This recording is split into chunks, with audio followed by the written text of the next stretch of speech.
Siti Aminah pernah bermimpi kalau di saat menjelang kelahiran anaknya nanti, bayi dalam kandungannya ini akan menyebarkan cahaya, dan cahaya itu pun akan menyebar ke seluruh muka bumi. Hai, wassalamualaikum warahmatullahi wabarakatuh. Terima kasih sudah klik video ini. Oke, jadi di hari Selasa ini masih dengan edisi Selasa Ramadan. Selamat menjalankan ibadah puasa bagi kalian yang sedang menjalankan. Dan di video kali ini seperti di judul, aku akan ngebahas tentang orang yang paling berpengaruh di dunia, yaitu Nabi besar kita, Nabi Muhammad SAW. Dan seperti yang kalian tahu, saking berpengaruhnya banyak sekali riwayat yang menceritakan kehidupan keseharian dari beliau. Dan sehingga pastinya dapat dijadikan panutan dan ditiru oleh sebagian besar orang-orang di dunia hingga detik ini, Dan bahkan yang menjelang detik-detik kelahiran beliau yang dahulunya sebagian besar Mekah kondisinya gersang dan jarang tanaman di sekitarnya tumbuh kecuali kurma, tiba-tiba mendadak turun hujan lebat yang dapat membuat tumbuh tanaman-tanaman dan pepohonan sehingga wilayah ini pun menjadi subur dan rimbun. Dan ditambah lagi banyak peristiwa-peristiwa besar seperti gempa yang mampu mengguncang dan meruntuhkan semua berhala, api yang hidup selama 1000 tahun yang pada saat itu dipuja-puja oleh mereka tiba-tiba padam, danau yang entah kenapa mendadak surut seketika, dan masih banyak lagi hal-hal luar biasa lainnya,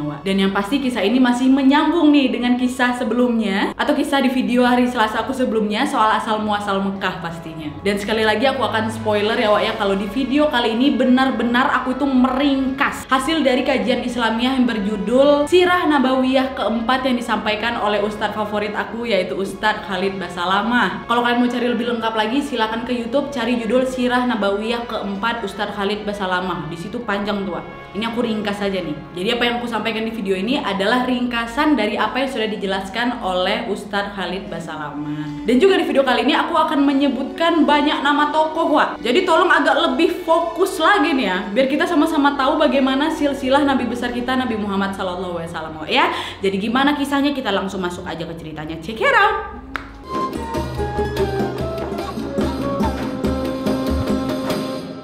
Oke, jadi pertama kali dikisahkan adalah ini sebuah kaum yang bernama kaum Quraisy, yang berdasarkan dari etimologinya bahwa penamaan Quraisy ini berasal dari nama lain Fihr, yang juga merupakan leluhur dari Nabi Muhammad SAW. Di mana Fihr ini kemudian diturunkan oleh seseorang yang bernama Qusay bin Kilab. Dan Qusay bin Kilab ini adalah orang yang sangat dan ikut berkontribusi dalam urutan silsilahnya dari Nabi Muhammad SAW. Ingat, nama pertama Qusay bin Kilab. Nah, jadi karena memang panjang kali nih ya kisah dari kaum Quraisy yang juga pernah menyenggol dari kisah yang sebelumnya pernah aku bahas asal muasal Mekah dengan tokoh-tokoh yang berkaitan cukup banyak. Di sini aku akan lebih mengerucutkan saja di kisah Qusay bin Kilab, ya. Nah, jadi ceritanya Qusay bin Kilab ini adalah satu-satunya keturunan dari suku Jurhum.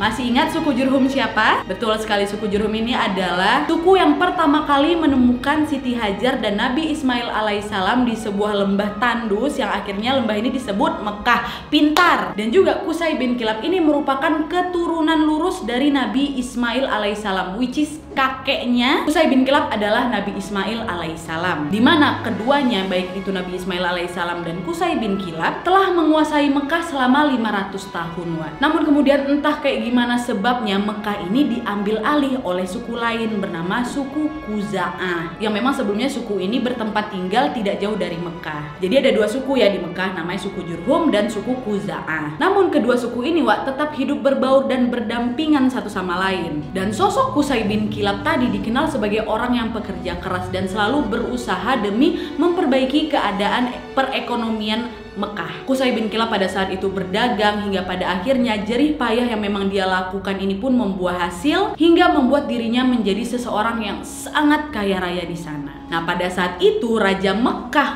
bukan Qusay bin Kilab, melainkan seseorang yang berasal dari suku Khuzu'ah yang bernama Hulail bin Hubisyah. Itu Raja Mekah pada saat itu dari suku Khuzu'ah.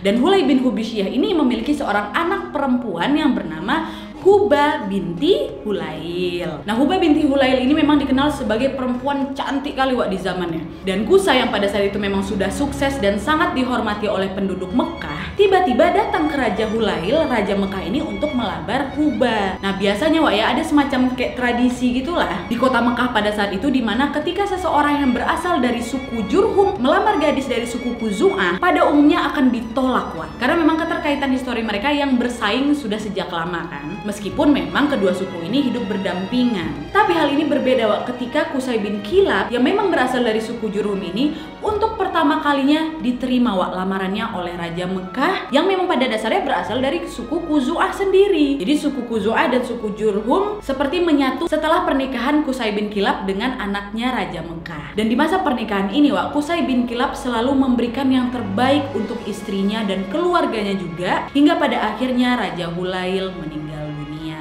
Dan sesaat setelah mertuanya ini meninggal, Qusay bin Kilab pun kemudian berencana serta mencanangkan dirinya untuk menggantikan mertuanya sebagai raja di Mekah. Tapi hal ini langsung ditolak Wak sama suku Khuzu'ah, karena memang latar belakangnya Qusay bin Kilab yang berasal dari suku Jurhum. Dan pada saat ini Wak, terjadilah itu perseteruan besar-besaran hingga Qusay bin Kilab meminta bantuan sukunya, suku Jurhum maaf, yang mana di saat yang sama juga suku Khuzu'ah juga mengumpulkan orang juga nih, sehingga terjadilah itu Wak, perang besar-besaran antar kedua suku ini. Nah karena peperangan ini menghasilkan banyak sekali pertumpahan darah beserta korban-korbannya pastinya, akhirnya para tokoh dari suku Jurhum dan keluarga atau iparnya Qusay bin Kilab yang dari suku Khuzu'ah sepakat nih Wak untuk mencari jalan tengah dengan menunjuk orang yang dituakan dan dihormati. Daripada banyak lagi nih turun korban, mending tunjuk nih salah satu orang yang dituakan dan dihormati di tempat ini. Nah akhirnya ditemukanlah itu Wak, sosok yang memang disegani atau dihormati yang sudah berusia 102 tahun bernama Ya'mur bin Auf. Ingat, Ya'mur bin Auf. Dan akhirnya kedua suku ini, suku Jurhum dengan suku Khuzu'ah, bersumpah atas nama Allah Subhanahu wa Ta'ala bahwa apapun keputusan dari Ya'mur ini mereka harus menerimanya dengan lapang dada. Kemudian didudukkanlah ini ya para kandidat pemimpin Mekah, yaitu yang pertama Qusay bin Kilab dan keturunan dari Raja Hulail, Raja Mekah sebelumnya. Dan Ya'mir selaku penengah pun mengajukan pertanyaan kepada Qusay bin Kilab mengenai alasan dan tujuannya yang tiba-tiba ingin menjabat kursi jabatan nih dari keturunan mertuanya. Dan setelah mendapatkan pertanyaan itu, Qusay pun kemudian menjawab bahwa penduduk Mekah sudah tahu bahwa awal mulanya Mekah ini dikuasai oleh kakek saya, yaitu Nabi Ismail alaihissalam. Dan beliau juga menjelaskan bagaimana kakeknya Nabi Ismail alaihissalam ini menikah dengan anak dari kepala suku Jurhum pada saat itu, neneknya Qusay bin Kilab, yang pada saat itu memang berkontribusi besar dalam berdirinya wilayah Mekah ini, mulai dari pembentukan komunitasnya, perekonomiannya, bahkan dibangunnya Ka'bah itu sendiri itu atas perjuangan dari sukuku dan keturunanku, kata Qusay bin Kilab. Setelah mendengar jawaban itu, lalu Ya'mir pun melemparkan pertanyaan yang sama kepada keturunan Raja Hulail nih mengenai kontribusi mereka sebagai suku Khuzu'ah pada saat awal berdirinya wilayah Mekah. Ditanya juga dengan pertanyaan yang sama. Tapi Wak, keturunan dari Raja Hulail pun pada saat itu jadi sulit menjawab karena mereka tahu bahwa suku mereka atau suku Khuzu'ah ini tidak begitu berperan andil lah dalam pembentukan wilayah Mekah itu sendiri. Dan setelah mendapatkan jawaban dari suku Khuzu'ah itu, akhirnya diputuskanlah oleh Ya'mur bahwa segala dari kerajaan, kepengurusan, kekuasaan dan semuanya yang berada di wilayah Mekah jatuh ke tangan Qusay bin Kilab. Dan dari sinilah Wak, terbentuk keputusan bahwa Qusay bin Kilab menjadi raja di Mekah, sehingga bisa disimpulkan bahwa kerajaan yang memang sempat hilang 500 tahun yang lalu nih bisa diambil kembali oleh suku Jurhum atau keturunan suku Jurhum, yaitu Qusay bin Kilab. Dan di bawah kepemimpinan Qusay bin Kilab banyak kali Wak perkembangan-perkembangan di wilayah Mekah ini. Salah satunya adalah pembentukan Darun Nadwah, yaitu bangunan yang sangat luas sekali. Memang meski belum ada riwayat nih yang merinci berapa luasnya pada saat itu, yang letaknya berada di sebelah barat Masjidil Haram Wak, dan pintu rumahnya mengarah langsung ke Ka'bah. Dan Darun Nadwah ini menjadi tempat yang wajib digunakan untuk masyarakat Mekah sebagai tempat pertemuan tokoh-tokoh Mekah, kelahiran anak, pernikahan, dan segala acara lainnya. Bahkan nih acara dari rencana menghilangkan nyawa Nabi Muhammad SAW pun berlangsung di sini.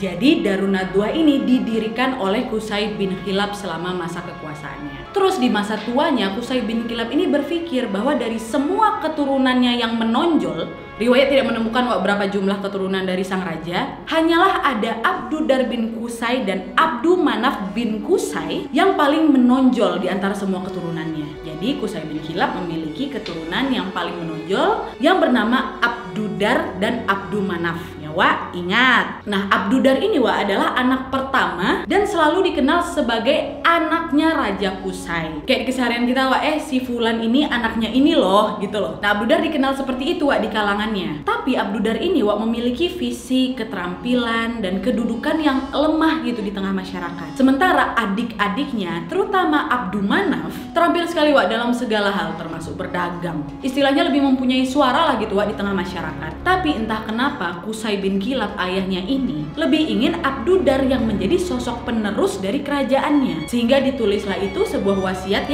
bahwa segala sesuatu yang berurusan dengan wilayah kekuasaan dan kerajaan akan jatuh ke tangan Abdudar. Sudah wasiat dari ayahnya. Dan betul setelah meninggalnya Raja Qusay bin Kilab atau ayah mereka ini, akhirnya dengan kepatuhan anak-anaknya, maka wasiat itu pun dilaksanakan dengan menjadikan Abdudar sebagai raja dari Oke, sampai sini aku hold dulu. Aku pengen nge-refresh kembali pikiran kalian soal nama-nama yang sudah aku sebutkan ini. Harus kalian ingat biar nanti relate nih dengan jalan berikutnya. Jadi apa tadi aku ulang? Mekah itu awalnya diduduki oleh Siti Hajar dan Nabi Ismail alaihissalam.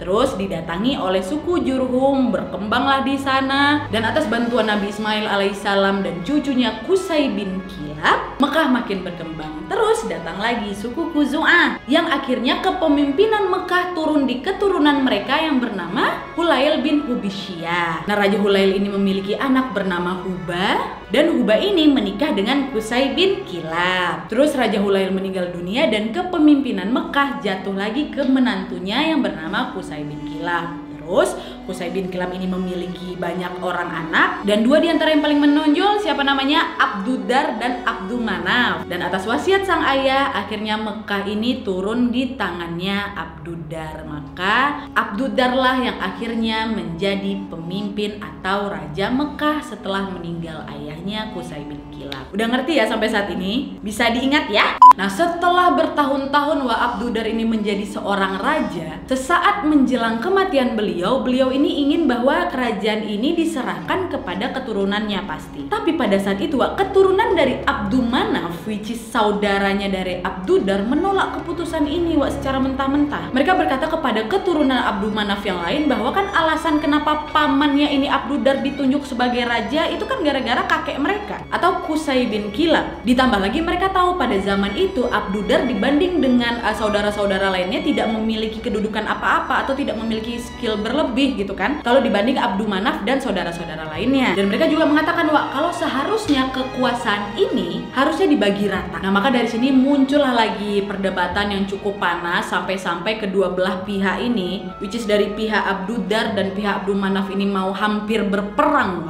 Akhirnya serupa dengan cara kakek mereka dalam menyelesaikan konflik dulunya, mereka pun akhirnya menunjuk salah satu orang yang paling dihormati di tempat itu atau yang paling dituakan pada masanya, sehingga kesimpulan dari konflik itu adalah kekuasaan itu harus betul-betul dibagi rata, di mana keturunannya Abdudar sepakat mendapatkan kuasa dalam kepengurusan Darun Nadwah dan Ka'bah, sementara kuasa dalam kepengurusan haji jatuh ke tangannya keturunan Abdu Manaf. Dah bagi rata nih kekuasaan mereka, tapi tidak ditunjuk siapa rajanya. Jadi Raja Mekah pada saat itu belum ditunjuk. Oke, dari awal kan aku sudah menyinggung yang namanya Darun Nadwah kan Jadi kita tahan dulu ya kisah seputar pembagian peran kekuasaan antara Abdudar dan Abdu Manaf, karena ada sebuah kisah menarik mengenai keberadaan Darun Nadwah ini. Nah, jadi kisahnya itu berawal dari pemegang kunci atau pemilik dari Darun Nadwah ini yang merupakan keturunan Abdudar. Kan dijaga nih ya Darun Nadwah sama Ka'bah oleh keturunannya Abdudar. Nggak ada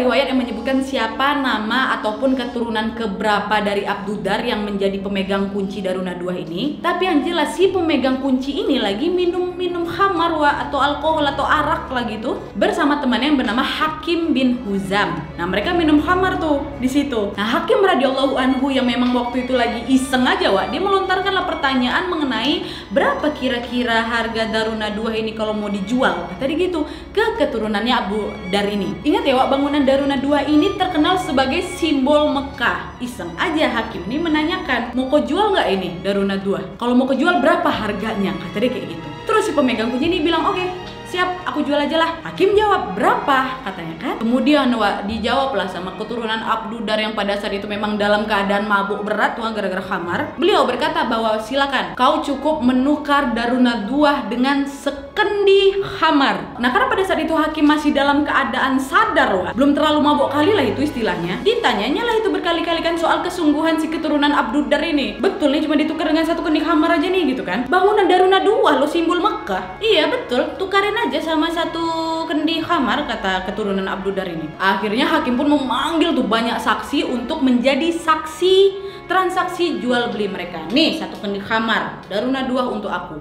Oke, kata keturunan Abdudar ini Wak. Maka betul lah, sudah lepaslah Daruna II ini dari tangan keturunan Abdudar ke tangannya hakim dengan hanya harga sekendi khamar aja Wak. Itulah sebabnya kenapa umat Islam tuh nggak boleh minum minuman keras atau khamar. Nah, dikarenakan hal ini ya udahlah keturunan Abdudar kehilanganlah itu Daruna II gara-gara transaksi tadi. Ini nih ya, Daruna II ini Wak masih terus berada di tangan hakim sampai akhirnya nanti beliau masuk Islam. Pada saat itu Nabi Muhammad SAW membiarkan saja Daruna II di tangannya hakim. Di zaman para sahabat Nabi seperti Abu Bakar, hakim masih hidup, Daruna II di tangan dia. Di zaman Umar bin Khattab, di zaman Utsman, di zaman Ali bin Abi Thalib bahkan masih di tangan hakim nih Wak. Sampai di zaman kepemimpinan Muawiyah, yang kalau misalnya dihitung nih lamanya mulai transaksi sampai kepemimpinan Muawiyah cukup lama lah gitu Wak. Nah, Muawiyah ini adalah anaknya Abu Sofyan. Abu Sofyan ini siapa? Abu Sofyan ini adalah tokoh Mekah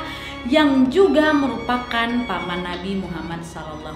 Nanti aku ceritain. Dan pada masanya Muawiyah ini, hakim pun bertekad Wak untuk menjual kembali Daruna II seharga 100.000 dinar kepada seseorang. Mahal sebenarnya 100.000 dinar itu Wak. Tapi kalau misalnya dibandingkan dengan Daruna II, ya kedudukannya besar kali lah bagi Quraisy kan. Tidak ada riwayat Wak mengenai siapa yang akhirnya beli Daruna II seharga 100.000 dinar itu. Nah, saat itu Wak, Abu Sofyan yang dulunya sempat menentang ajaran Islam sampai akhirnya beliau ini masuk Islam, sempat bertanya kepada hakim kan mengenai kesungguhannya menjual Daruna II ini. Yang mana kan seperti yang sudah aku sebutkan tadi bahwa bangunan ini adalah kebanggaan para kaum Quraisy, simbolnya Mekah, dan juga merupakan simbol peninggalan dari Raja Qusay bin Kilab yang istilahnya peninggalan itu udah ratusan tahun lamanya lah. Yang mana dengan harga yang hakim tawarkan yaitu 100.000 dinar ya nggak begitu berarti lah kan apabila dihitung dari ketenaran dan historinya itu. Tapi pada saat itu hakim radhiyallahu anhu yang memang sekarang mengikuti dan menjadi sahabatnya dari Nabi Muhammad SAW hanya menjawab bahwa karena dia sudah menjadi muslim serta transaksi yang dulu dia lakukan itu ya nggak halal, orang tukar sama satu kamar kok. Dia tahu tuh kalau dulu apa yang dia lakukan itu nggak halal. Maka dari itu besar nilainya mengenai Daruna II ini nggaklah berarti buat dia karena memang diperoleh nggak halal gitu kan. Dan dari situlah hakim pun kemudian berniat bahwa hasil dari penjualan gedung ini pun akan dihibahkannya tanpa sepeser pun dia nikmati. Terselamatkanlah Daruna II ini Wak. Nah itu ya sedikit kisah seputar Daruna II. Nah sekarang kita balik lagi nih ke kisah dari pembagian kekuasaan antara keturunan Abdudar dengan keturunan Abdumanaf. Nah seperti yang sudah aku ceritakan sebelumnya, kalau memang keturunan Abdudar ini kan udah melepaskan kekuasaan Daruna II kan Wak ke hakim, bener kan? Nah sekarang aku ingin menceritakan keturunan dari Abdumanaf. Jadi ceritanya Abdumanaf bin Qusay ini mempunyai keturunan yang salah satu dari mereka bernama Hashim bin Abdumanaf. Nah, Hashim memiliki istri bernama Salma binti Amr, di mana Salma ini merupakan salah satu wanita yang paling berpengaruh di suku Banu Kharaj serta anak pemimpin dari suku Banu Najjar. Dan dari hasil pernikahan Hashim dan Salma, mereka dikaruniai anak laki-laki yang salah satunya bernama Syaibah bin Hashim. Syaibah bin Hashim, ingat ya. Dan berjalannya waktu setelah Hashim ayahnya ini meninggal dunia, Syaibah ini pun akhirnya ikut dan tinggal bersama ibunya ke kampung halaman ibunya. Nah waktu itu ada nih satu saudaranya Hashim atau keturunan lainnya dari Abdul Manaf yang bernama Muthalib bin Abdul Manaf. Dia dengar nih kalau kakak iparnya membawa keponakannya balik ke kampung halaman. Mengetahui hal itu Muthalib pun pergi ke kampung halamannya ipar beliau ini, which is adalah ibu dari Saibah. Nah udah nyampe di sana Muthalib pun sempat berkata kepada ibunya Saibah bahwa garis keturunan murni Raja Qusay bin Kilab yang mendarah daging ada di Saibah. Betul kan? Raja Qusay punya beberapa anak yaitu Abdudar, Abdul Manaf memiliki anak, Hashim memiliki anak bernama Saibah. Dan hal ini membuat Saibah bisa mendapatkan kedudukan di Mekah apabila Saibah ini ikut dengan Muthalib ke Mekah. Nah, ibunya Saibah yang pada saat itu langsung menolak atas tawaran yang diberikan oleh iparnya ini atau Muthalib bin Abdul Manaf. Kemudian setelah itu terjadi cekcok di antara keduanya yang berlangsung selama berjam-jam. Akhirnya setelah lelah berargumen, ibunya Saibah ini memberikan ide dengan meminta anaknya Saibah sendiri untuk memilih ingin ikut siapa, kamu mau ikut pamanmu atau ikut dengan saya ibumu. Nah Saibah yang mendapatkan dua pilihan itu akhirnya menjawab bahwa saya ingin ikut dengan paman saya Muthalib. Maka dari itu ikutlah Saibah ini ke Mekah bersama pamannya Muthalib. Nah sesaat perjalanan ke Mekah waktu itu Muthalib radhiyallahu anhu membonceng Saibah di belakang onta miliknya nih. Orang-orang Mekah yang pada saat itu melihat Muthalib membawa Saibah, yang mana pada saat itu mereka tahu kalau memang kebiasaannya Muthalib apabila keluar dari kota, pasti kalau ketika pulang selalu membeli dan membawa budak atau orang ke Mekah. Yang kala itu memang transaksi jual beli manusia masih dianggap lumrah. Dan melihat hal itu orang-orang Mekah pun langsung nih mengira kalau Saibah ini adalah budaknya Muthalib radhiyallahu anhu. Padahal itu ada keponakannya kan. Sehingga setelah melihat hal itu mereka pun menjuluki Saibah dengan nama Abdul Muthalib yang artinya budak dari Muthalib. Sampai sini udah makin paham ya. Aku hold lagi nih, aku kembali refresh nama-nama yang sudah aku sebutkan tadi supaya nggak lupa kalian. Jadi apa tadi? Gitu ya. Jadi kisahnya pada masa kepemimpinan Qusay bin Kilab di Mekah, beliau memiliki anak bernama Abdudar dan Abdul Manaf. Abdul Manaf memiliki keturunan yang bernama Hashim bin Abdul Manaf dan juga Muthalib bin Abdul Manaf. Hashim memiliki anak laki-laki bernama Saibah. Setelah Hashim meninggal, Saibah ini dibawa oleh ibunya kembali ke kampung halaman dan Muthalib Abdul Manaf yang merupakan keturunan dari Abdul Manaf yang lainnya pergi mengunjungi ibu dari Saibah dan membawa Saibah kembali ke Mekah. Dan sesampainya di Mekah, Saibah mendapatkan julukan Abdul Muthalib. Nah gitu ya, aduh pinter. Semoga kalian ingat ya. Dan pasti diantara kalian udah mengerti siapakah ini sosok Abdul Muthalib. Benar sekali, Abdul Muthalib adalah kakek dari Nabi Muhammad SAW.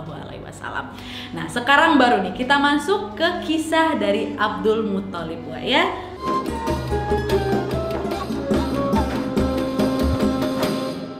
Sekarang aku bakal ngerujutin lagi nih mereka-mereka yang berkaitan langsung atas munculnya Nabi Muhammad SAW.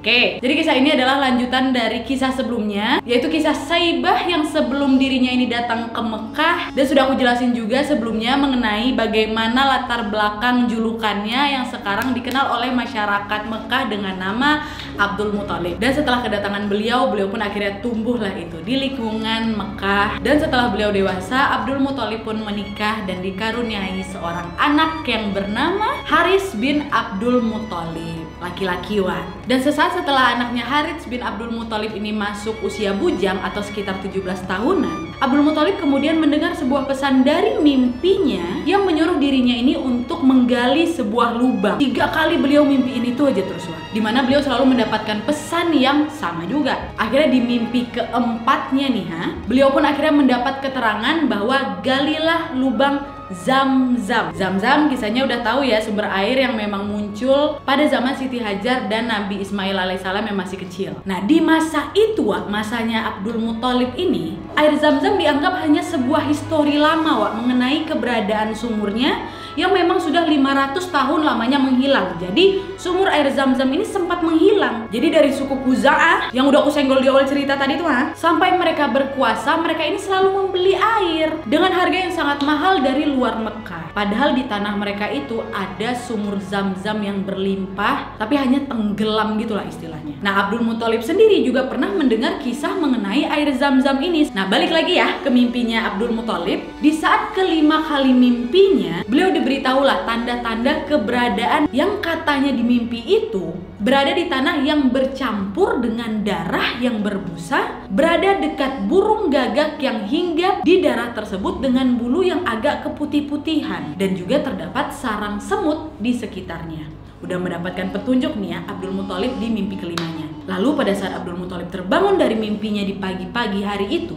karena memang penasaran, dirinya pun akhirnya mengambillah itu sebuah cangkul. Kemudian beliau menebak-nebak bahwa logika dari tanda-tanda yang diberikan di mimpi itu berada di lokasi sekitar Ka'bah. Dan pada saat itu beliau langsung pergi ke sana bersama anak bujangnya yang bernama Haris tadi. Dan setelah berada di Ka'bah, Abdul Muthalib kemudian duduklah itu sejenak sambil memperhatikan nih situasi yang kira-kira serupa dengan tanda-tanda yang ada dalam mimpinya. Dan pada saat itu terdapat dua patung yang berada di dekat sekitar Ka'bah yang diberi nama Isaf dan Naila. Nah, aku ceritain dulu ya secara ringkas sebuah kisah tentang kedua patung ini Nah, konon sebelum lahirnya Abdul Muthalib yang berjarak cukup lama ini terdapat kisah kalau patung Isaf dan Naila ini adalah manusia yang dikutuk akibat berzina di depan Ka'bah. Yang mereka ini akhirnya dikutuklah menjadi patung. Nah, dulu sebelum lahirnya Amr bin Luhai, patung ini tuh diletakkan di Bukit Safa, patung Isaf, sedangkan patung Naila diletakkan di Bukit Marwah sebagai penanda jika berani berzina di depan Ka'bah, maka inilah contohnya gitulah. Dan setelah kedatangan Amr bin Luhai, dimintalah itu kaumnya untuk menggotong kedua patung yang berada di bukit ini untuk diletakkan di dekat Ka'bah untuk mereka sembah. Dan kisah ini juga sempat terlupakan karena kejadiannya jauh kali ini sebelum kelahirannya Abdul Muthalib. Dah, itulah sedikit soal kedua patung ini. Sekarang kita balik lagi, lanjutan dari kisah Abdul Muthalib yang sedang duduk-duduk di sekitar Ka'bah itu. Nah, jadi di antara patung Isaf dan Naila yang pada saat itu memang berada di tengah-tengah keduanya, pada saat itu suku Arab sedang mengadakan penyembelihan seekor sapi di situ, di tengah-tengah itu.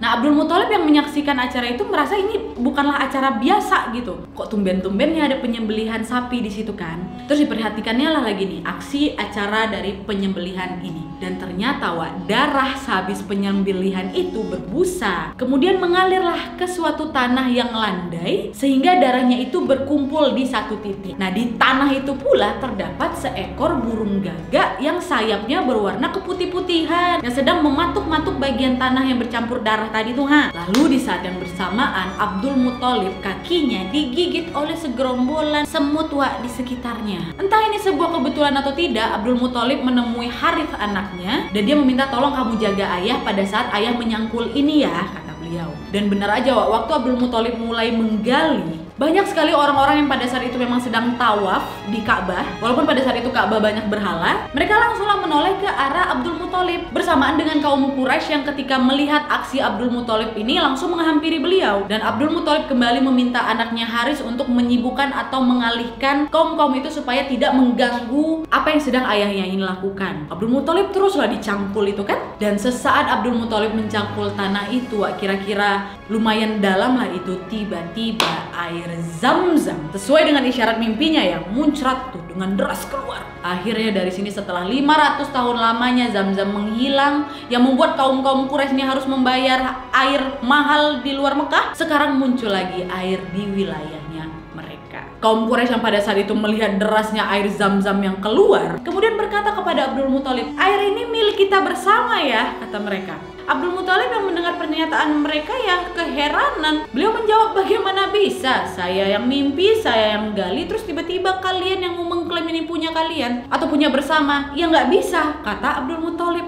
Terus timbullah dari situ perdebatan sengit antara kaum Quraisy dengan Abdul Muthalib. Dan lagi-lagi perdebatan ini pun akhirnya dituntaskan menggunakan cara generasi terdahulunya. Masih ingat? Yaitu memanggil hakim untuk menentukan siapa yang berhak memiliki air Zam-Zam itu.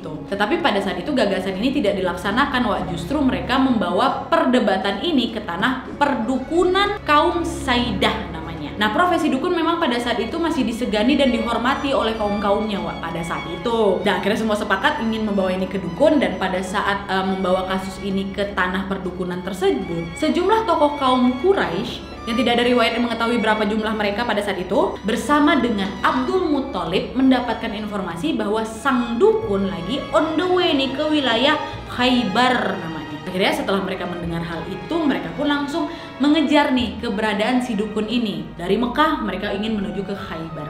Nah, sebelumnya aku mau menggambarkan dulu ya jalur menuju Khaybar ini, Wak. Jadi kalau dari Mekah biasanya harus melewati Madinah dulu, barulah nanti sampai ke Khaybar. Nah, karena jarak dari Madinah ke Khaybar ini cukup jauh kali, Wak. Ditambah lagi orang-orang ini tidak tahu betul arah menuju Khaybar. Mereka yang sedang menuju ke Khaybar ini pun akhirnya tersesat nih. Dan di tengah-tengah itu juga bekal persediaan air yang mereka bawa sudah habis. Mereka langsung berpikir kalau mereka balik lagi ke Madinah jarak jauh kali. Tapi kalau misalnya kita melanjutkan perjalanan ke Khaybar, ya kondisinya sama aja. Ditambah lagi mereka tidak tahu pasti kan kapan sampainya. Nah, karena memang kondisi pada saat itu berada di padang pasir yang gersang kali, panas kali, terik matahari yang luar biasa, akhirnya tokoh-tokoh Quraisy yang beserta Abdul Muthalib ini pun sama-sama berpikir bahwa kedua pilihan keputusan tersebut ya sama-sama akan membuat mereka meninggal dunia karena kehausan.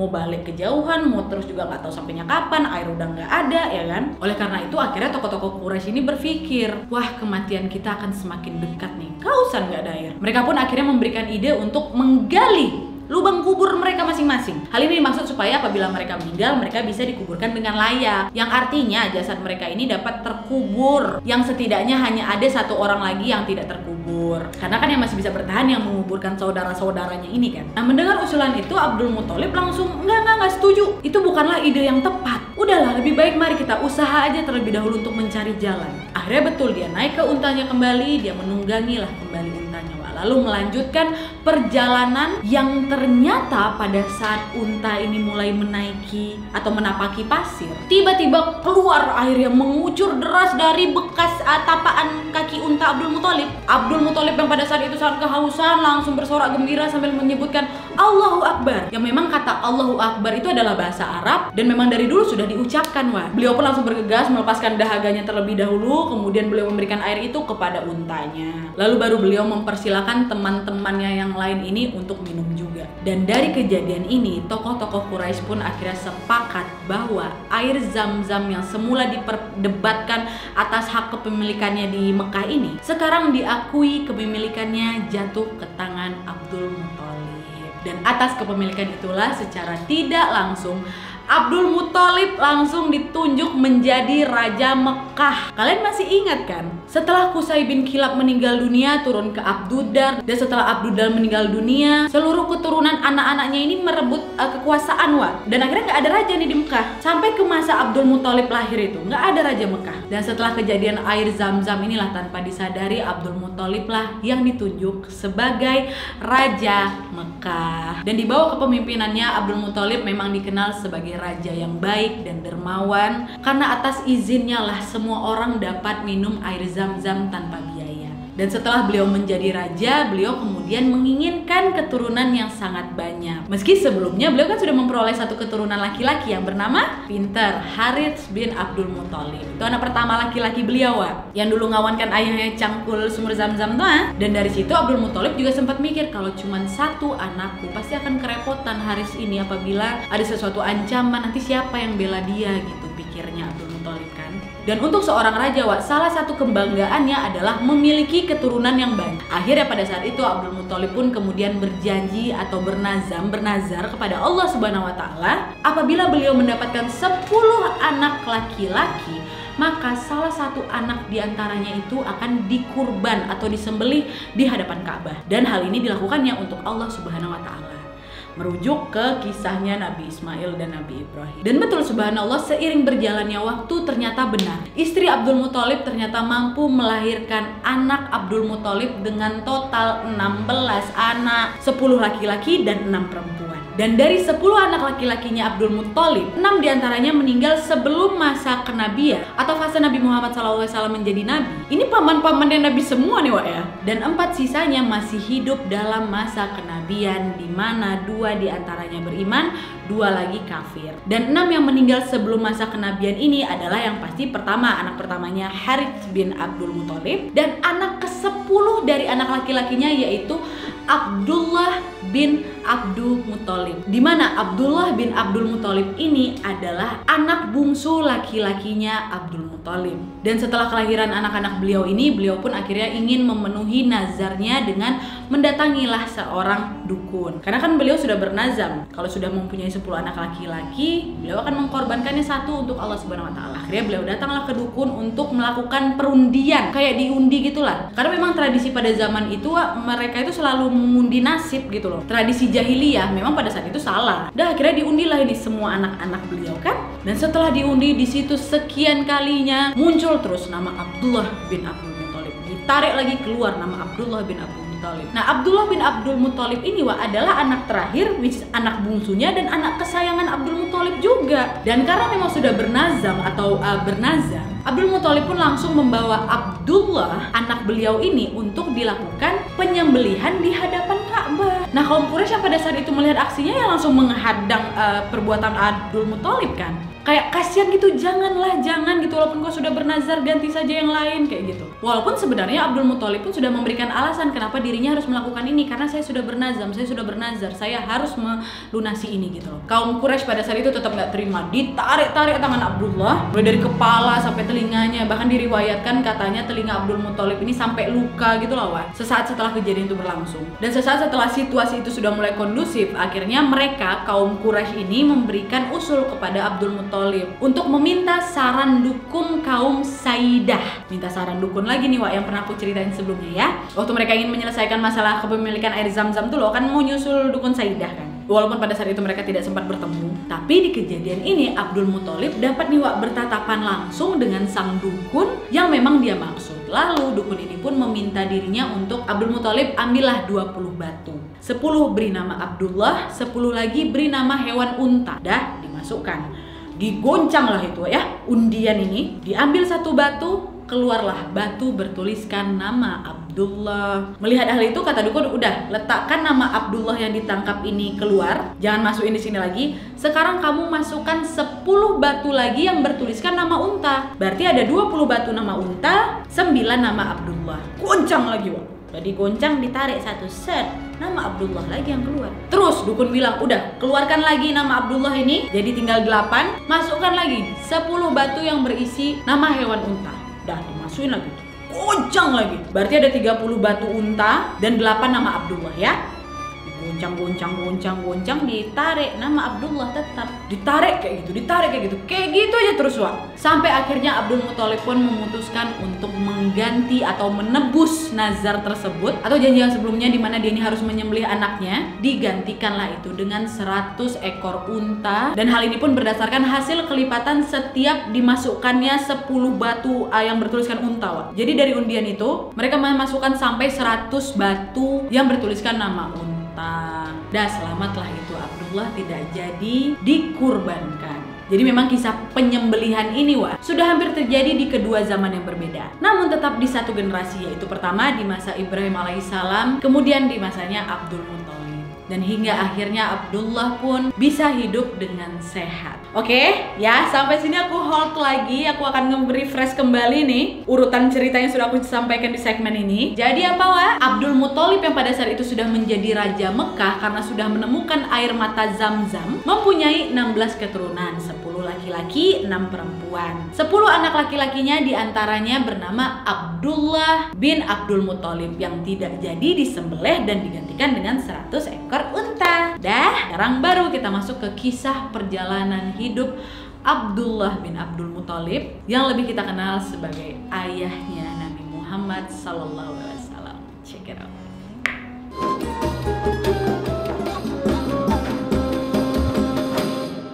Oke, sekarang kita masuk ke perjalanan hidup Abdullah bin Abdul Muthalib. Dan seperti kalian tahu kalau Abdullah ini tidak jadi kan disembelih oleh ayahnya, sehingga Abdullah tumbuh lawak menjadi pria dewasa yang tampan dan disukai oleh kaum wanita. Yang pada akhirnya beliau menemukan tambatan hatinya yang bernama Siti Aminah. Dan setelah pernikahan mereka, tidak lama kemudian Siti Aminah pun mengandung. Dan di saat usia kandungannya semakin besar, Siti Aminah pernah bermimpi kalau di saat menjelang kelahiran anaknya nanti, bayi dalam kandungannya ini akan menyebarkan cahaya, dan cahaya itu pun akan menyebar ke seluruh muka bumi. Dan ada riwayat yang menyatakan ketika usia kandungan Siti Aminah ini memasuki usia ke-6 bulan, Abdullah suaminya meninggal dunia. Dan kalian pasti sudah tahu siapakah bayi yang sedang dikandung Siti Aminah? Betul sekali Nabi besar kita, Nabi Muhammad SAW. Dan sebelum menjelang kelahiran beliau, para ahli sejarah pernah menyebutkan bahwa ada peristiwa-peristiwa yang bisa dibilang ini sangat-sangat menakjubkan Yang pertama, muncul bintang yang disebut bintang Ahmad, yang mana orang-orang Yahudi Madinah meyakini bahwa munculnya bintang Ahmad ini adalah tanda kemunculan Nabi terakhir mereka. Dan hal ini disaksikan pula oleh Hasan bin Thabit yang kebetulan pada saat itu berada di salah satu bentengnya Yahudi. Dan yang kedua, Siti Aminah ini menjalani proses kelahiran anaknya diketahui sangat lancar dan mudah. Bahkan saking mudahnya Siti Aminah mampu melahirkan sendiri tanpa bantuan orang lain. Dan yang ketiga, pada saat lahir, kepala Nabi Muhammad SAW ini mengangkat ke arah langit seolah-olah sedang berdoa. Dan yang keempat, Nabi Muhammad SAW yang baru saja lahir keluar dengan kondisi yang sudah terhitan atau sudah tersunat. Dan yang kelima, Nabi Muhammad SAW yang baru lahir keluar dalam posisi tanpa tali pusar, artinya keluar dengan keadaan yang sudah benar-benar bersih. Dan yang keenam, pada saat kelahiran Nabi Muhammad SAW terjadi guncangan hebat di Istana Kisra. Istana Kisra ini terletak di Persia. Terjadi tuh guncangan di sana secara tiba-tiba dengan diikuti robohnya 14 teras istana mereka. Nah, karena kejadian itu Raja Kisra pun kemudian bertanyalah kepada para peramal raja. Kemudian peramal itu menyebutkan bahwa guncangan ini disebabkan oleh lahirnya seorang bayi laki-laki yang sangat-sangat berpengaruh besar di zaman ini sampai seterusnya. Mendengar hal itu, Raja Kisra pun menjawab, apabila 14 teras ini representasi dari raja-raja Kisra yang akan datang, mana mungkin raja-raja ini runtuh hanya dalam sekejap, kata beliau seperti itu. Tapi tanpa membenarkan ramalan dari si dukun ini setelah Raja Kisra meninggal, keturunan dari Raja Kisra pun saling berburu posisi raja sehingga terjadilah pertumpahan darah antar saudara di sini. Sehingga raja-raja berikutnya pun runtuh dalam jangka waktu 4 tahun. Dan yang ketujuh, seperti yang sudah aku bilang di awal pembukaan tadi, bahwa tanda-tanda kelahiran dari Nabi Muhammad SAW ini terjadi padamnya api sesembahan kaum Majusi yang tersebar di beberapa titik di wilayah Persia. Ukuran sumbu-sumbu api ini bisa dibilang cukup besar kali. Dan menurut riwayat kalau api ini tidak pernah padam sejak 1000 tahun lamanya. Meski sudah kembali dicoba untuk dinyalakan, tapi tetap aja tidak bisa hidup sampai sekarang. Lalu yang kedelapan adalah peristiwa hilangnya Sungai Siwa, sungai yang dianggap keramat bagi para masyarakat Persia sesaat setelah Nabi Muhammad SAW lahir. Dan yang kesembilan ada lagi sebuah kisah seorang jasa pemberi ASI yang bernama Halimah binti Zu'aib. Beliau ini juga turut merasakan keberkahan dari peristiwa sesaat lahirnya Nabi Muhammad SAW. Jadi memang Siti Aminah, ibu beliau ini menyusui Nabi Muhammad SAW sampai 4 bulan saja. Dan Halimah binti Zu'aib ini menjadi ibu susu Nabi Muhammad SAW.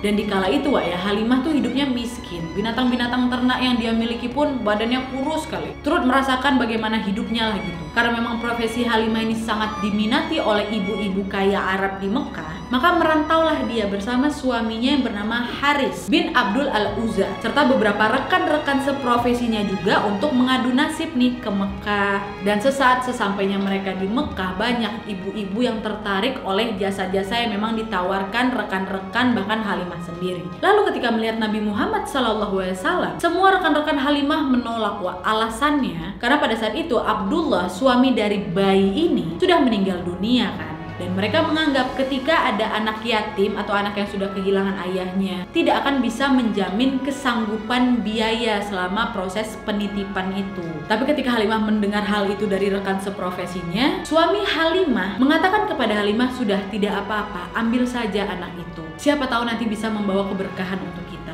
Betul aja Setelah mereka membawa Nabi Muhammad SAW kecil ini bersama mereka, keledai yang memang mereka tunggangi, yang sempat menjadi bahan olok-olokan rekan-rekannya saking kurus sekali itu dan lambat berjalan pula tuh tiba-tiba aja bisa lari kencang Biasanya mereka secara bergantian menunggangi keledai ini karena saking udah kurus sekali, udah nggak kuat kayak keledai ini kan. Tetapi pada saat itu saking kencangnya berlari si keledai ini, Haris pun ikut menungganginya dengan maksud agar keledai ini berjalan pelan-pelan gitu. Tapi tetap aja kencang larinya. Akhirnya setelah mereka sampai nih ke kediaman mereka, dan tidak lama kemudian Wak, Halimah dan suaminya pun terkejut ketika mereka melihat binatang-binatang ternak mereka mendadak subur dan gemuk Wak. Bahkan saking suburnya nih Wak ya, hasil dari air susu dan peranakan dari ternak mereka pun bisa dikatakan sangat berlimpah, sehingga menjadikan Halimah ini sebagai wanita kaya raya di kaumnya.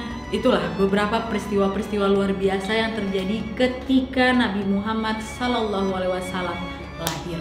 Oke, jadi setelah semua penjelasan yang sudah aku urutkan dari awal itu, lahirlah seseorang yang memang memiliki pengaruh yang sangat besar di seluruh umat Islam di dunia, yaitu Nabi besar kita, Nabi Muhammad SAW. Dan nama Muhammad ini Wak diberikan langsung oleh kakek beliau, yaitu Abdul Muthalib. Dan uniknya Wak, keberadaan nama Muhammad pada zaman itu belum terlalu populer nih. Bahkan tidak ada seorang pun yang memiliki nama Muhammad. Munculnya ide pemberian nama Muhammad berasal dari pertemuan Abdul Muthalib kakeknya yang bertemu seorang pendeta Nabirah, di mana pendeta ini memberitahu bahwa akan ada seorang anak yang menjadi nabi terakhir yang akan lahir di kotamu, kota Abdul Muthalib, bernama Muhammad, kata pendeta tersebut. Dan ketika ditanya oleh Abdul Muthalib tentang bagaimana bisa beliau mengetahui perkiraan itu, pendeta Nabirah hanya menjawab bahwa hal tersebut sudah tercantum di dalam kitabnya, yaitu Injil. Dan Nabi Muhammad SAW pun lahir pada tanggal 12 Rabiul Awal atau bulan ketiga tahun Hijriyah pada tahun gajah. Tahun yang memang dipatok dari peristiwa besar, yaitu musnahnya pasukan bergajah di Raja Abrahah di kota Yaman. Nah, udahlah ya, hiduplah sudah dan lahirlah sudah Nabi besar kita, Nabi Muhammad SAW. Dan saat Nabi Muhammad SAW umur 6 tahun ibu beliau Siti Aminah meninggal dunia, sehingga diboyonglah Nabi Muhammad SAW ini ke kakeknya Abdul Muthalib. Dan setelah 2 tahun tinggal bersama kakeknya, Abdul Muthalib pun menutup usianya dikala Muhammad SAW berusia 8 tahun. Sehingga kepengurusan beliau pun jatuh kepada pamannya atau anak Abdul Muthalib lainnya yang bernama Abu Thalib. Dan by the way nih Wak ya, tadi sebelumnya aku sudah pernah singgung jika Abdul Muthalib memiliki 10 anak laki-laki. 6 meninggal sebelum fase kenabian, 4 lagi hidup dalam fase kenabian. Nah, terus 2 diantaranya kafir, 2 lagi beriman. Nah, 2 yang kafir ini Wak adalah Abu Lahab dan Abu Thalib ini, pamannya Nabi Muhammad yang menjadi penerus dari kepengurusan Nabi Muhammad SAW. Nabi yang pada saat itu masih berusia 8 tahun. Dan disinilah Wak Nabi Muhammad pun membantu dan mengurusi domba-domba milik pamannya. Dan sekedar informasi tambahan saja Wak ya, bahwa para nabi memang diriwayatkan dari hadis atau sumber hukum umat Islam selain Al-Quran, yaitu Al-Bukhari, bahwa sebelum dinobatkan menjadi nabi, mereka semua ini adalah seorang pengembala domba. Dan beranjak usia Nabi Muhammad yang ke-12 tahun, Nabi Muhammad SAW pun tiba-tiba bersikap tidak biasa kepada sang paman Abu Thalib ini. Karena pada saat itu beliau ingin ikut Abu Thalib ke Syam, kota Syam. Pada saat itu Nabi Muhammad tidak henti-hentinya Wak memegangi kain pakaian yang dipakai pamannya ini, Abu Thalib. Melihat kelakuan ponakannya ini, maka dari itu Abu Thalib pun memutuskan untuk oke, baik, ikutlah paman untuk menuju ke kota Syam. Dah pergilah itu ya Abu Thalib dengan beberapa rombongannya serta Nabi Muhammad SAW yang masih kecil inilah. Nah, sebelum rombongan itu sampai di kota Syam, di pertengahan jalan terdapat tuh gereja yang berdiri kokoh yang membuat rombongan Abu Thalib ingin beristirahat lah gitu sejenak. Saat itu ada seorang pendeta yang bernama Pendeta Buhaira. Beliau memang sedang mencari tanda-tanda datangnya kelahiran Nabi terakhir, seperti yang memang sudah rinci lengkap dalam kitab mereka, yaitu Injil. Lalu pada saat rombongan Abu Thalib ini datang, Pendeta Buhaira sempat melihat ada sesuatu yang tidak biasa dari rombongan ini. Karena baru kali ini Pendeta Buhaira melihat di saat teriknya sinar matahari itu tiba-tiba ada gumpalan awan yang menutupi dan melindungi rombongan tersebut dari panasnya terik matahari. Oleh karena itu, Pendeta Buhaira meminta orang-orang gereja untuk cepat jamu rombongan itu. Segera persilakan mereka untuk singgah ke sini. Benar aja mereka dijamu, mereka disuruh masukkan ke gereja tersebut. Sementara Nabi Muhammad diminta untuk menunggu di luar. Karena ini juga merupakan tradisi pada zaman dulu yang menganggap aib apabila mengikut sertakan anak-anak ke suatu acara jamuan gitu. Akhirnya Nabi Muhammad disuruh menjaga barang-barang mereka di luar. gak masuk nih ke dalam tempat pendeta tersebut. Nah, ketika para rombongan itu sudah masuk dan ketika pendeta itu melihat wajah-wajah para rombongan tersebut, pendeta Buhairah ini tidak bisa melihat ada sesuatu yang istimewa dari orang-orang ini. Sementara waktu mereka jalan, mereka dilindungi oleh awan. Kenapa waktu masuk ya biasa-biasa aja, nggak ada yang istimewa gitu kan. Kemudian tiba-tiba pendeta bertanya kepada rombongan, "Hai kalian, apakah ada orang lain yang tidak masuk ke dalam jamuan ini?" Lalu salah satu di antara mereka menjawab, "Ada pendeta, ada seorang anak kecil yang sedang menunggu di luar, yang sedang menjaga barang-barang kami." Dan ketika dilihat, anak ini yaitu Nabi Muhammad sedang duduk lawak di bawah sebuah pohon yang saat ini berada di Yordania, Wak, bernama pohon Sahabi. Nabi Muhammad berteduh lah itu, Wak, di bawahnya sambil menjaga barang-barang rombongan tadi. Dan salah satu keistimewaan dari pohon ini adalah usianya yang disebut sudah mencapai ribuan tahun pastinya. Dan pohon Sahabi sampai saat ini masih hidup dan tumbuh subur dengan dedaunan hijau meski di bawah teriknya panas matahari gurun pasir Yordania sekarang, Wak. Dan saat ini juga sudah dilindungi dan dijaga oleh pemerintah setempat. Nabi Muhammad duduklah di bawah pohon Sahabi. Kemudian pendeta Buhairah pun langsung bergegas keluar. Beliau langsung menghampiri Nabi Muhammad, dan pendeta Buhairah yang tahu betul mengenai tanda-tanda kenabian yang terakhir dan memperhatikan penampilan fisik Nabi Muhammad yang saat itu sangat mirip dengan apa yang ditulis pada kitabnya, Wak. Maka untuk bisa memastikan lagi kalau betul Nabi Muhammad ini sesuai dengan dugaannya, pendeta Buhairah pun meminta Nabi Muhammad untuk melepaskan bajunya dan melihat apakah ada tanda di punggungnya yang mana diriwayatkan kalau tanda ini merupakan tanda kenabian yang dirinci pada kitab Injil dan Taurat, Wak. Dan yang menggambarkan rupa dari tanda itu seperti gumpalan daging berwarna merah kehitam-hitaman yang dilebati oleh bulu di sekitar gumpalan itu. Lalu posisinya berada di pundak sebelah kanan. Dan pendeta Buhairah pun ketika melihat tanda di punggung Nabi Muhammad SAW kemudian langsung mencium Nabi Muhammad dan berkata kepada Nabi, "Kaulah Nabi terakhir yang kami cari." Gitu.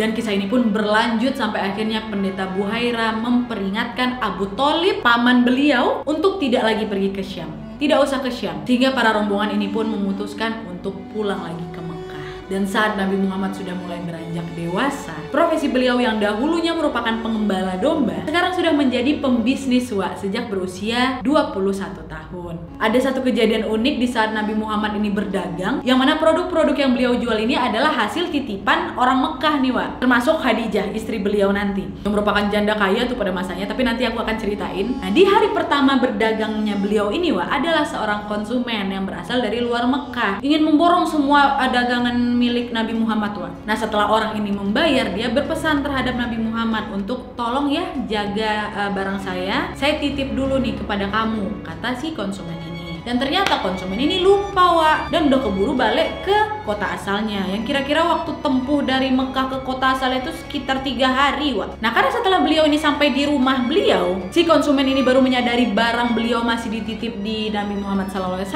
Dia pun akhirnya balik lagi, Wak, dari tempat dia ke Mekah. Berarti 3 hari pergi, 3 hari balik, 6 hari kan? Dan setelah sampai di Mekah, konsumen ini pun kemudian mendatangi lapak Nabi Muhammad. Dan pada saat itu Nabi Muhammad masih dengan posisi yang sama seperti pada saat terakhir kali transaksi dilakukan 6 hari yang lalu. Dan dari kejadian inilah tersebar bahwa ada orang Mekah yang jujur bernama Nabi Muhammad SAW.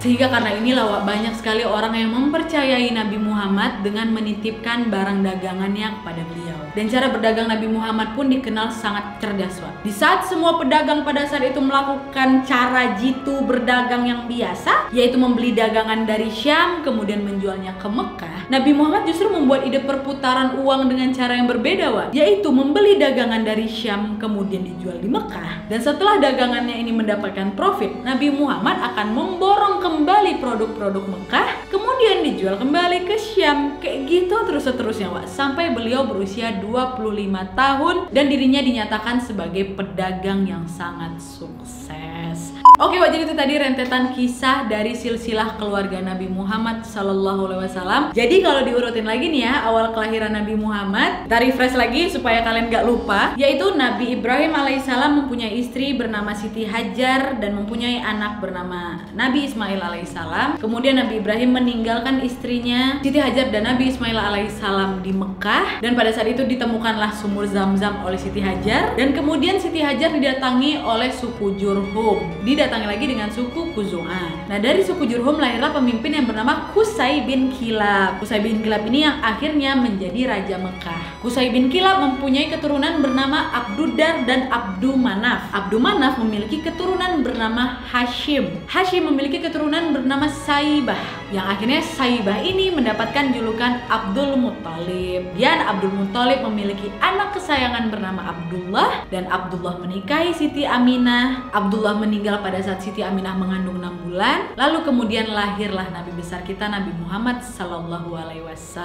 Dan setelah Nabi Muhammad berusia 6 tahun, ibunya Siti Aminah meninggal dunia, dan Nabi Muhammad pun dirawat oleh kakeknya Abdul Muttalib. Abdul Muttalib meninggal dan segala kepengurusan Nabi diturunkan kepada anak beliau yang lain atau paman Nabi Muhammad SAW, yaitu Abu Thalib. Berarti kalau memang dikerucutkan lagi ke atas nih ya, setelah kepemimpinan Qusay bin Kilab yang merupakan cucu dari Nabi Ismail alaihissalam, maka Nabi Muhammad SAW adalah keturunan dari Abdul Manaf dan juga cicit-cicitnya keberapa dari Nabi Ismail alaihissalam, dan Nabi Muhammad SAW ini juga merupakan cicit-cicit keberapanya dari Nabi Ibrahim alaihissalam. Jadi kalau misalnya diruntutkan bin Nabi Muhammad SAW itu bin Ismail bin Ibrahim. Kemudian dilanjutkan lagi dengan peristiwa-peristiwa spektakuler sebelum dan sesaat Nabi Muhammad SAW lahir, menjadi penanda bahwa memang semesta pun mendukung dan meyakini kalau Nabi Muhammad SAW adalah orang yang menjadi simbol akan kepatuhan manusia kepada Allah Subhanahu wa Ta'ala. Sehingga akibat dari kepatuhannya inilah yang membuat pengikut-pengikut beliau yang yakin bahwa apabila mengikuti cara atau keseharian Nabi Muhammad di dalam hidupnya akan membuat hidup mereka menjadi bahagia, aman, dan sentosa, baik hidup di kehidupan sekarang hingga kehidupan yang kekal nanti di akhirat. Dan yang jelas kisah dari perjalanan Nabi Muhammad ini masih akan aku lanjutkan di minggu depan. Jadi aku sekarang stopkan dulu sampai Nabi Muhammad SAW ini lahir dan tumbuh menjadi remaja dewasa, Wak, ya. Untuk perjalanan beliau bersama sahabat-sahabat beliau dan bagaimana cara beliau ini menyebarkan Islam akan aku jelaskan di minggu depan.